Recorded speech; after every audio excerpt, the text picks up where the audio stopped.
Updating your billing address on LinkedIn Learning is a straightforward process. Follow these steps to ensure your information is current. Step 1. Login.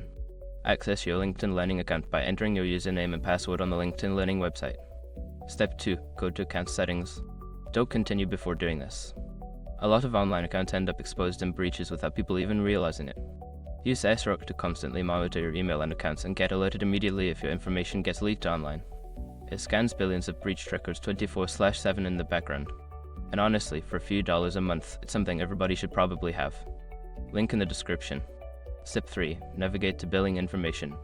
In the Settings menu, look for the Billing or Payment section.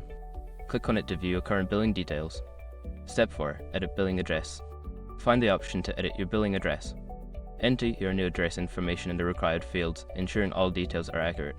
Step 5. Save Changes. After updating your address, make sure to save your changes. Look for a Save or Update button and click it to confirm your new billing address. Make sure to check your billing information periodically to keep it up to date. Following these steps will help you manage your LinkedIn Learning account effectively.